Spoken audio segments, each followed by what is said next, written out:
Esse texto que nós acabamos de ler é um dos textos que nós normalmente temos uma compreensão muito ambígua acerca dele.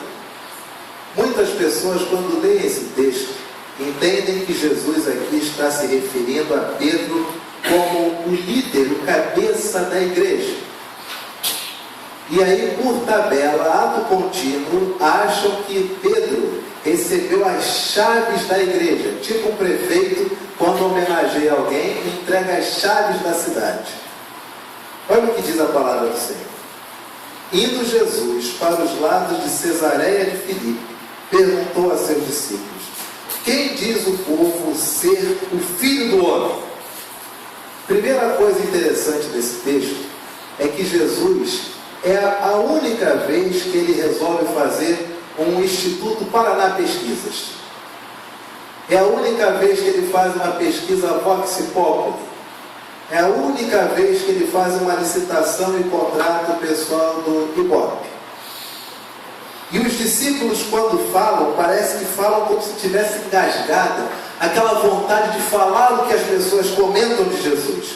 E eles responderam: uns dizem, o Filho do Homem é João Batista. Outros dizem, o Filho do Homem é Elias.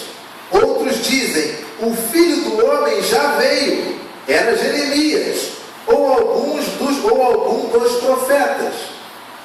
Jesus olha para os discípulos e pergunta: no imaginário popular, quem o povo acha que é o Messias?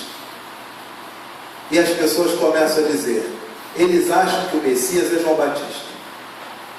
Outros dizem, alguns acham que o Messias era Elias, mas se o Messias vier, ele terá a mesma pujança de Elias.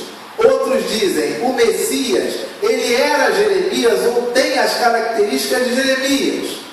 Jesus não pergunta o que as pessoas acham dele. Jesus pergunta o que as pessoas entendem do que é o Messias.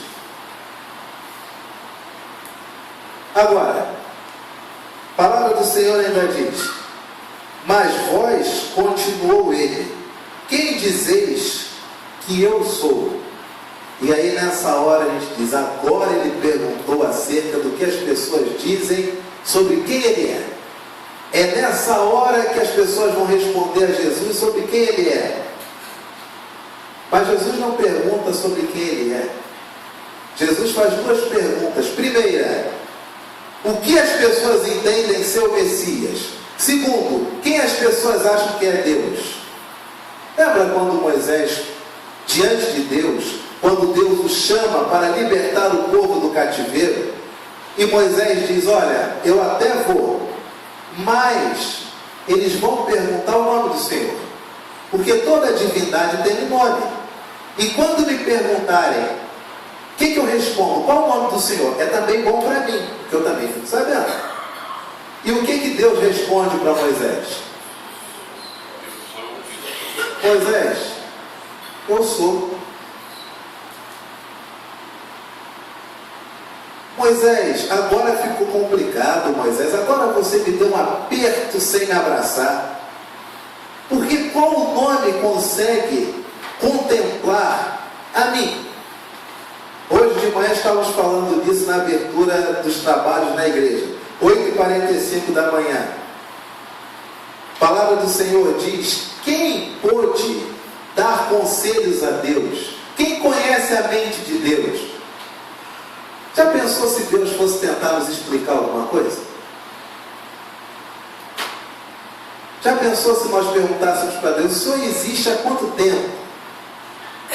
Deus não trabalha com categorias de tempo, porque Ele existe. Ele é. Aliás, Ele não existe, Ele é.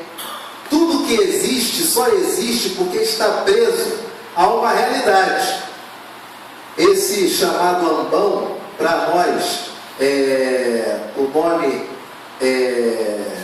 púlpito, ele existe. Por quê?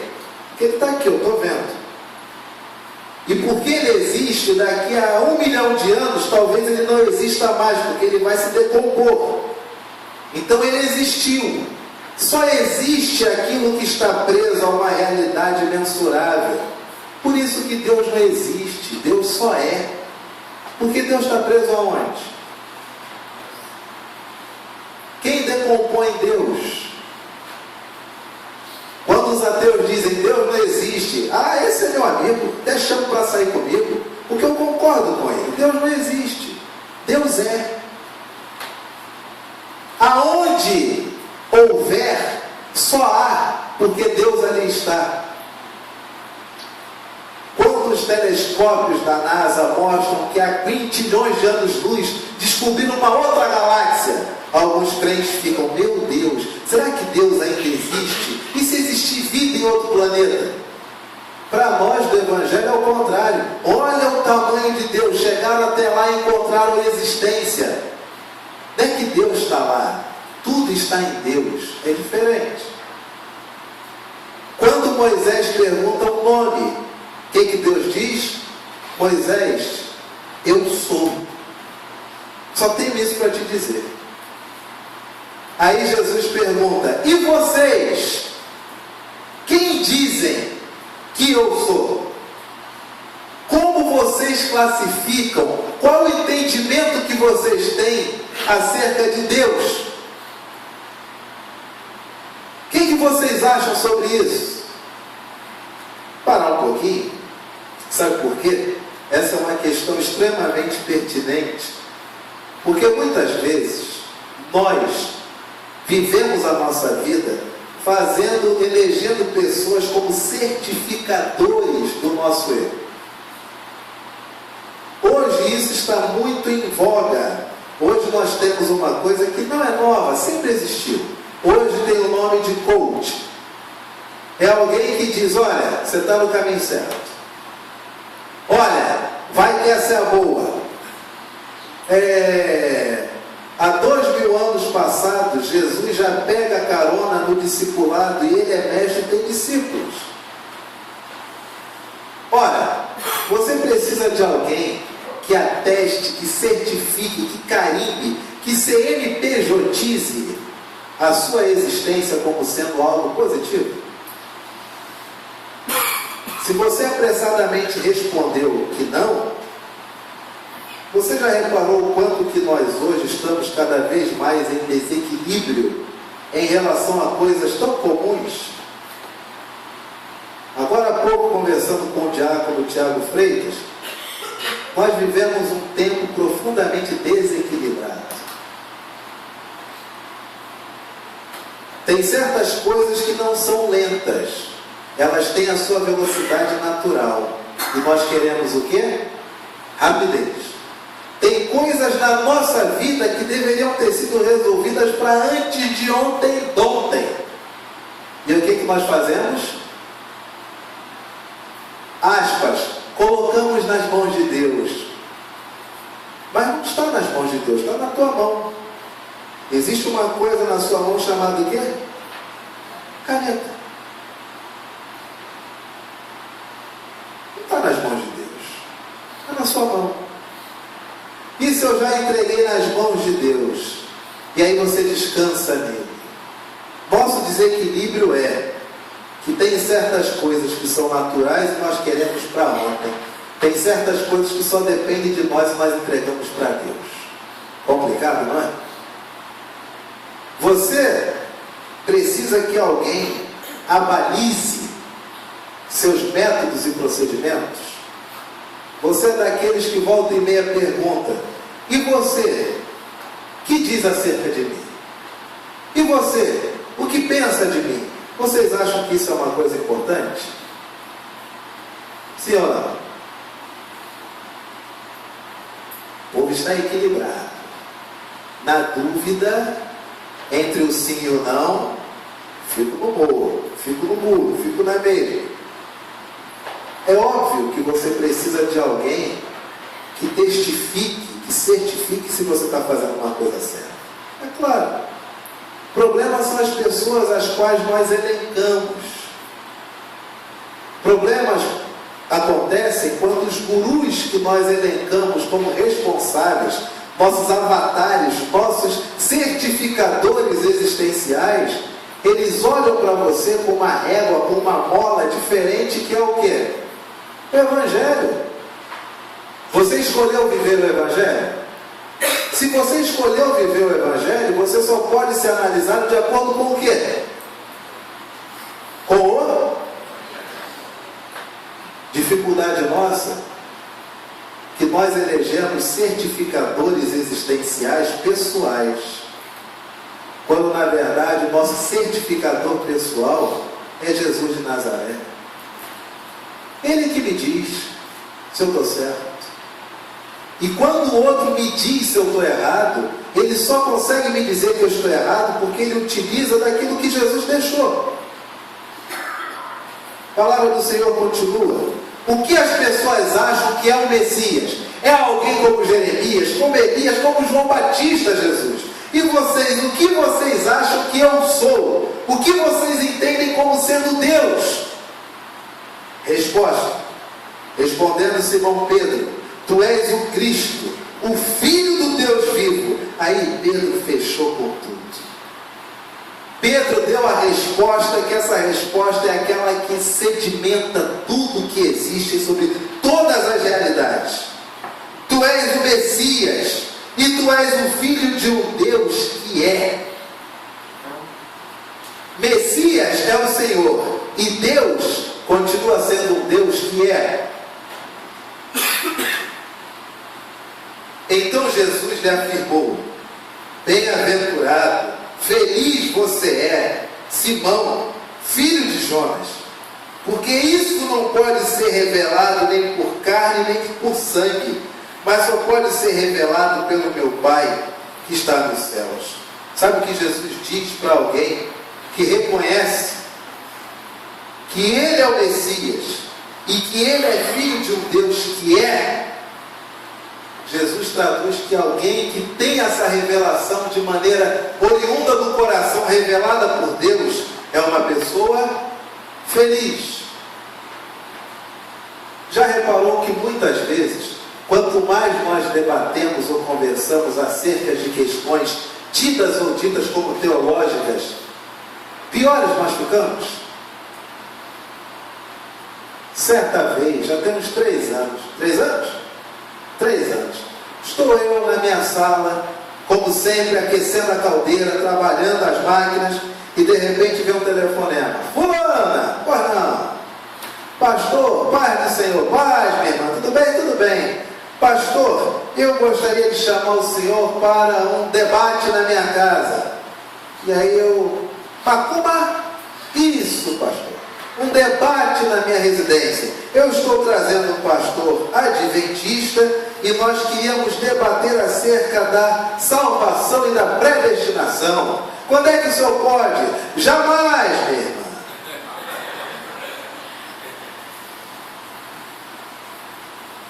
Mas olha que coisa. Aí você sai, você larga o seu trabalho. Você larga famílias que precisam de você. Larga coisa para fazer, para chegar lá, encontrar um indivíduo que é convicto que a forma como ele crê está correta. Aí nós vamos ficar lá jogando gamão teológico. Porque Romanos diz isso, porque Calvino diz isso, porque Lutero diz isso, porque a emenda diz isso, a dieta de Worms diz isso.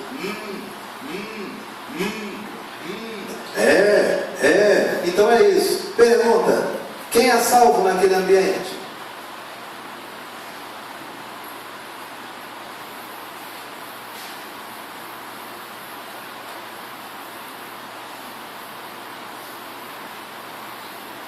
Esse é um dos motivos pela qual esse texto para nós é tão relevante. Simão, filho de Jonas, quem tem este reconhecimento dentro do coração de que eu sou Messias e eu sou filho de um Deus que é, de um Deus que é vivo, esta pessoa é feliz. Você é feliz? Não responde de primeira não. Reflete. Rumine. O culto hoje vai até terminar cedo. Pensa um pouquinho. Quantas dúvidas teológicas você tem que são resolvidas nesse axioma? Jesus é o Messias. E Ele é o Filho de um Deus que é. meus problemas acabam aí. Mas, pastor, e a salvação dos índios que nunca receberam uma Bíblia? Jesus, ele é o Messias. E ele é um filho de um Deus que é vivo. Mas como ele se... Não entendeu nada. Jesus é Messias. E ele é filho de um Deus que é vivo. Mas então, pastor, e aqueles moradores de Constantinopla? Será? Jesus é o Messias. O pessoal acha que ser Messias é pouca coisa. Ser Messias é pouca coisa. Deus ser vivo é pouca coisa. Tadinho dos ímpios, nunca chegarão ao céu. Por quê? Porque não receberam um exemplar da Bíblia da SBB. Tadinho dos hindus, nunca chegarão ao céu. Por quê? Porque eles nunca receberam o exemplar da Bíblia, tradução na nova linguagem de hoje. Quando Romanos, a palavra do Senhor diz, é Ele quem concede arrependimento para a vida. Quando eu reconheço que Jesus é o Messias e é o Filho de um Deus que é, que problema que eu tenho? Meus desassossegos acabam todos. Pastor, mas e a salvação? Pertence a Deus, dada em Jesus. Mas se a pessoa nunca ouviu a palavra, não, peraí. Salvação pertence a Deus, certo? Foi dada em Jesus, certo? Acabou. Mas se a pessoa nunca ouviu, não. Se você diz que a pessoa ouvir é condicionante para a salvação, aí não é Deus mais que dá, é o ouvido. Aí a salvação não é incondicional, ela passa a ter uma condição. Onde que tudo isso se resolve? Jesus é o Messias. E ele é um filho de um Deus que é. Há 10.000 anos atrás, se existia humanidade nesse tempo, você não estava lá, eu não estava lá, Calvino não estava lá, Lutero não estava lá, Jeremias não estava lá. Mas sabe quem estava lá? Deus. Porque Deus é vivo. E detalhe, para ficar melhor ainda, uma reflexão dessa, é só a gente compreender um pouquinho de uma coisa quântica, onde todas as realidades convergem em Deus, e Deus é em todos os lugares ao mesmo tempo, e não há barreira de espaço ou de tempo para Deus, porque Ele não existe, Ele é. Logo, nesse exato momento nós estamos aqui. Deus também está aqui? E também está vendo Adão e Eva comerem do fruto. E também está chamando para si a sua igreja. Também está chamando Elias. Também está presenciando a decapitação de João Batista. Literalmente está empurrando Paulo daquele cavalo. Literalmente está junto de Estevão. Literalmente está com seu filho agora ensaiando. Por quê? Porque Deus não está preso a nenhum espaço e nenhum pensamento acerca do tempo. Porque Deus, Ele não está preso a nada, Ele não está preso à existência. O seu Deus é. Quando João no Apocalipse pergunta, e aquelas pessoas com vestiduras brancas, quem são eles? Qual é a resposta do homem ao lado de João? Esses são todos aqueles que tiveram suas vestes lavadas pelo sangue de quem? Do Cordeiro. Você está onde hoje? Você está aqui? Sim ou não? Você tem tudo, você está aqui? Você está aqui, não está? Ou na verdade a mente está voando, tudo bem, mas você está aqui, não está? De corpo. De corpo você está aqui? E você também está onde? Onde é que você está? Você já está com o Cordeiro, meu amigo. Você tem dúvidas sobre a salvação? Jesus é o Messias. E Ele é filho de um Deus que é. Não tem mais dúvida de nada. Estou tranquilão. Você tem que estar sossegado. Acabou. A palavra do Senhor ainda diz: também eu te digo que tu és Pedro, e sobre esta pedra edificarei a minha igreja, e as portas do inferno não prevalecerão contra ela. Aí, pastor, a prova de que Pedro foi o pai da igreja católica, porque Jesus diz que ele é rocha, Pedro, pedra, e sobre esta pedra, Pedro, edificarei a minha igreja, e as portas do inferno não prevalecerão contra ela. Não é bem assim não, porque Jesus nunca quis que a igreja se transformasse em um estado particular, tivesse moeda corrente particular. Jesus nunca instituiu que existisse uma sucessão de autoridade, onde aquele que recebesse autoridade, na verdade, se tornasse uma referência, não de um Deus que ama, mas de um Deus que não erra, porque o Papa, ele é infalível. Seu nome é Pedro, e sobre esta pedra edificarei a minha igreja. Sobre o que a igreja de Jesus é edificada? É edificada pelo axioma que o Pedro falou.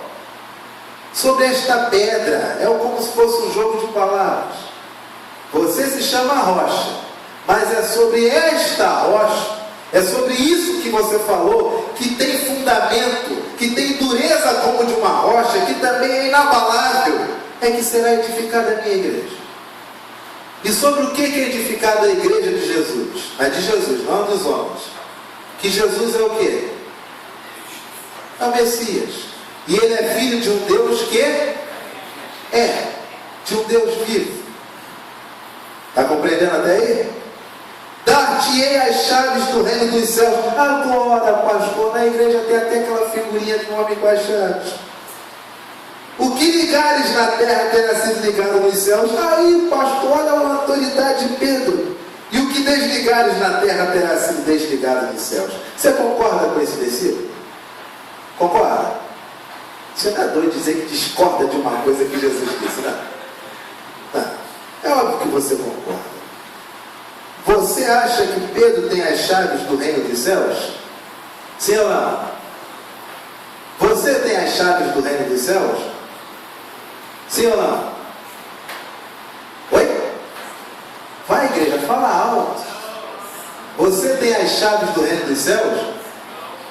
Sim ou não? Não? Sim.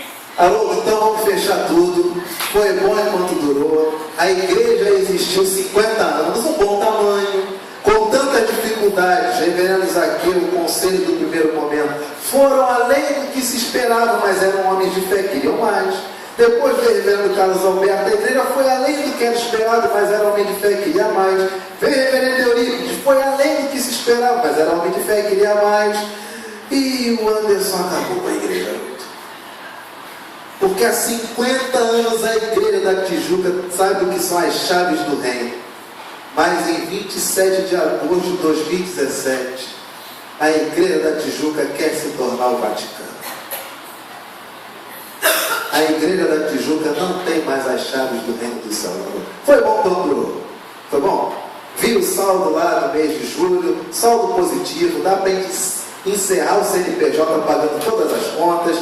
Queridos, igreja da Tijuca, ou igreja da Tijuca, igreja centenária, você não tem as chaves do reino dos céus ainda não? É claro que você tem. Você não acessa o reino dos céus, não? Claro que você acessa. É evidente que você tem as chaves do reino. Você não sabia que você tem as chaves do reino?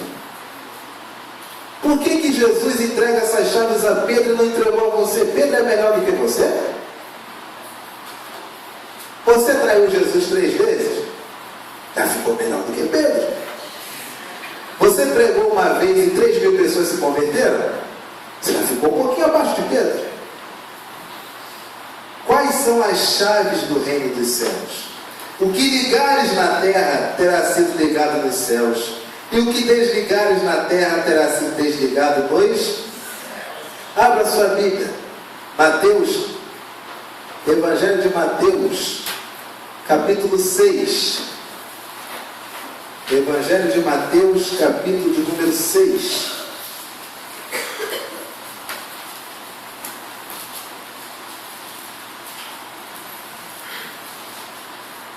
A partir do verso 9.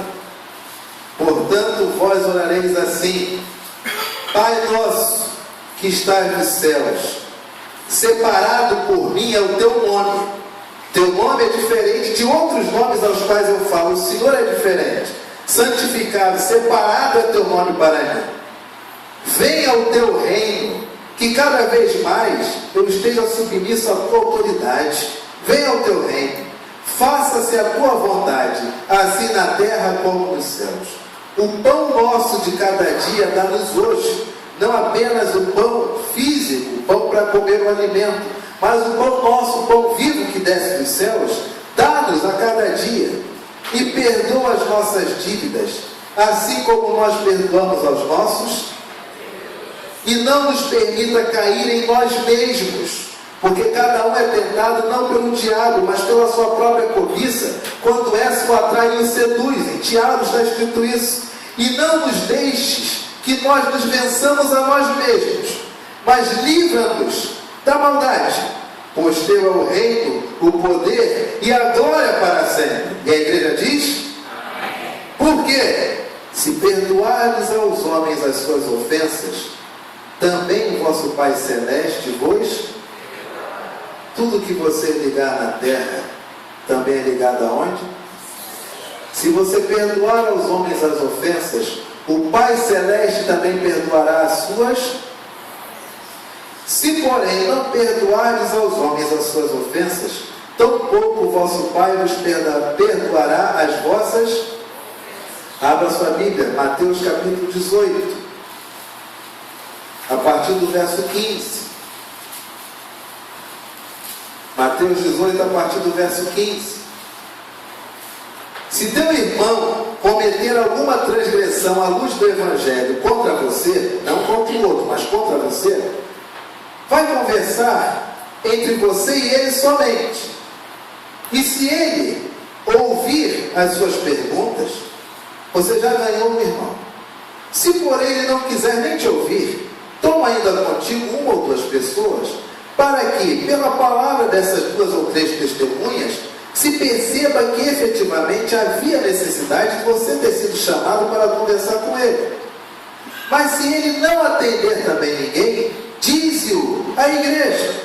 E se recusar a ouvir também a igreja da necessidade que ele tem de entender que precisa ouvir as pessoas e ser ouvido pelas pessoas, considera-o como aqueles às quais eu invisto todo o meu tempo e prego o Evangelho e amo. Considera-o como gentio e publicano. Em verdade vos digo que tudo que ligardes na terra terá sido ligado nos céus, e tudo que desligardes na terra terá sido desligado nos céus. Quais são os textos onde Jesus sempre diz que tudo que é ligado aqui é ligado lá, e tudo que é ligado lá é ligado aqui? Enquanto está em mim o poder de perdoar. Você, como todo ser humano, pode questionar-se: será que os incas estão no céu? Você não tem poder para isso, para saber. Você pode se questionar: meu Deus, por que eu nasci com essa deformidade? Por que eu nasci cego? Por que eu nasci mudo? Por que um bandido está na cadeia aplicando trote no telefone, está bem de saúde, e eu estou aqui definhando? Por quê? Você não tem autoridade para ter essa resposta. Mas existe uma coisa que você tem autoridade. Existe uma coisa que você pode ligar aqui, e é ligado no seu coração, e é ligado com o Pai Celeste. O que é? O que é? Aquilo que nós não queremos, porque é aquilo que nos justifica a ofensa. Por que eu não falo com meu pai? Porque meu pai me bateu. eu estou justificado de não falar com ele. E quanto mais eu lembro desse episódio, mais auto-justificável eu me torno. E mais santo eu me torno. Porque dá a entender que eu não cometo nada igual ao meu pai e não cometo nada pior do que o que meu pai fez. Mágoa também é um sentimento de auto-justificação. Porque quanto mais eu lembro do erro que cometeram comigo, mais puro eu sou para mim mesmo. Eu estou quase me beatificando, me canonizando. Porque certa vez fui xingado. E isso já tem 5, 10, 15 anos. E até hoje, eu guardo isso no meu coração, pedindo que Deus venha e interceda. O que o Evangelho ensina? Se dos homens você perdoar os pecados, os seus pecados também serão o quê? Perdoados. Dificuldade nossa, sabe qual que é? Sabe qual que é? É entender o conceito de perdão. Há crentes que acham que perdoar é fazer um culto de gratidão a Deus porque faz 20 anos que perdoou. Perdoar, crentes acham assim, um exemplo. Vamos supor, eu errei com o Haroldo. Aliás, isso não é nem exemplo, quase todo dia eu erro agora. Eu errei com o Haroldo. Aí eu pergunto, Haroldo, você me perdoa? Aí o Haroldo diz, claro, pastor, você está perdoado. Mas assim, tão fácil. Não, ele falou da boca para fora. Aí se ele passa domingo na igreja, tem um monte de gente, ele não falou comigo, então na rua, eu buzinei e vi aquela Kombi branca bonitana, Haroldo, sou eu, ele passou batido. Ele não me perdoou. Aí outro dia, Haroldo, lembra aquela vez que eu errei com você de número 6 bilhões, 348 bilhões? Lembra, pastor? Você me perdoou? Perdoei, reverendo. Mas você chorou ao me perdoar? Haroldo, se você perdoou mesmo, vamos tomar ceia nós dois. Aí ele toma ceia, então ele perdoou. Mas o Haroldo nunca mais me mandou um WhatsApp, rapaz. Ele me mandava sempre aquelas palavrinhas, bom dia, boa tarde, boa noite. Mandava sempre vídeos educativos, palavras acerca de comentarista. Nunca mais me mandou um WhatsApp, acho que ele não perdoou. Haroldo, você se lembra, Haroldo? Você já tem 5 anos. Você se lembra, Haroldo? Daquela vez que eu errei, passei por cima do teu pé, com a minha bicicleta, não parei para te prestar socorro. Você me perdoou? Perdoei, reverendo. Haroldo, então eu só vou acreditar se nós marcarmos um culto de gratidão a Deus pelo seu coração perdoador. Aí eu vou acreditar. Não é assim que nós agimos? O outro, ele tem que certificar, carimbar, reconhecer firma, levar o cartório divino, descer com o reconhecimento de firma de que eu perdoei. Já pensou se Jesus vivesse assim? Exemplo, na cruz, ele foi ferido, não foi? Lembra do deboche? Se tu és, salva-te mesmo. Pegaram aquela coroa de espinhos, cravaram na cabeça. Pegaram uma lança, rasgaram o lado. Cruz, esbofeteio. Aí Jesus ressuscita. O que ele faz? A pessoa tem que ir na casa de um em um. Fulano, eu te perdoei. Fulano, esse cuspe já secou, você está perdoado. Ciclano, esse lado aqui que você me rasgou, que saiu água, está perdoado. Imagina uma vida que fica o tempo todo dando atestado de que perdoou. Perdão é um estado de espírito natural de todo aquele que conhece Jesus. De tal modo que quando o indivíduo faz alguma coisa, ele é perdoado não de forma automática, mas de maneira natural. E muitas das vezes nem se leva a conhecimento que errou. Por quê? Porque já foi, já passou. A não ser que eu julgue o outro por aquilo que ele me fez. Aê, meu amigo, é canseira. Já pensou? Até hoje eu não falava para minha mãe porque minha mãe não me deixou comer um sacolé de uva em Mesquita, em 86. Minha mãe é má. Por que ela é má? Porque ela não deixou. Mas ela é hoje por conta do passado? Não. Mas nós cristalizamos as pessoas como se elas fossem a ofensa que nos foi dada. Faça isso não. Dá ciência ao outro que errou para que fique, não, Senhor, fulano está perdoado, eu quero viver para frente. Senhor, se eu perdoar fulano, eu sou perdoado por ti. Então, Senhor, eu perdoo fulano até o Senhor voltar, porque até o Senhor voltar, infelizmente, eu vou pecar. Isso nós não queremos. O que nós queremos? Tem que guardar o sábado hoje, igual se guardava antigamente. Isso podia ser assunto de escola dominical. Quem come carne de porco vai para o céu? Por que os judeus hoje não fazem mais sacrifícios como faziam antigamente? Se para eles a lei até hoje é válida. É óbvio. É óbvio que não faz sacrifício hoje. Porque não tem templo. Se tivesse templo, faria sacrifício. E por que não constrói o novo templo? Porque eles dizem que é na terra onde foram tomados pelos muçulmanos. Mas e se os muçulmanos fizessem algo impensável? Cedessem aquela terra para construir um novo templo? Eles construiriam um novo templo? Sim ou não? Of course not. Por quê? Porque senão teriam que dar o dízimo, meu amigo. Imagina Steven Spielberg.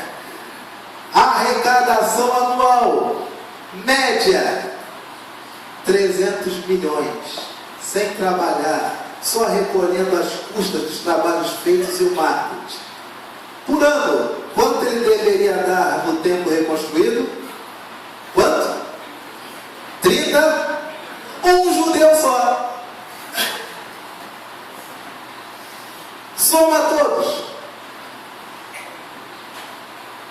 Não tem tempo, porque a terra foi tomada. E ao mesmo tempo, imagina a briga, iam ter pelo menos, hein, dona Vera Ribeiro, iam ter pelo menos 100 mil sumos sacerdotes. Concurso público de sumos sacerdotes. Se na época de Jesus, que eles eram escravos, tinha 3, imagina, sumos sacerdotes das crianças, sumo sacerdote das crianças de 0 a 2 dias, sumo sacerdote das crianças de 2 dias a 1 mês, um dízimo só de um judeu rico, 30 milhões andando. E imagina se somasse todos. Quantos sumos sacerdotes? Imagina a rapaziada toda querendo fazer reconhecimento de cidadania judaica para poder fazer o concurso de sumo sacerdote do milênio. O que nós temos em nosso poder é perdoar. Perdoe, meu amigo. Mas pastor, não quero conversar com fulano, porque para perdoar vou ter que conversar com ele. Jesus não disse isso não, Jesus só manda você perdoar. Perdoa. Sai de frente. Acabou. Seu perdão acontece aqui e também converge na eternidade. Amém, queridos? Quero convidar você a um gesto, que ele é um gesto de fé. Talvez você tenha problemas de relacionamentos familiares, porque não consegue perdoar seus entes queridos, ou seus entes nem lhe são mais queridos. Talvez você esteja enfrentando uma saga para perdoar seu próprio filho ou sua filha. Talvez o problema seja que você não consegue perdoar seu marido ou sua esposa, ou um colega de trabalho, ou na faculdade, whatever. Se o seu problema é perdão, quero lhe comunicar, quero lhe ensinar a entender o perdão. Sabe como é que você entende o perdão? Só depois que você perdoa. Porque perdoar não é ter a sensação de que perdoou, é ter a convicção na alma de que os pecados do outro foram perdoados e seguir em frente. Só isso.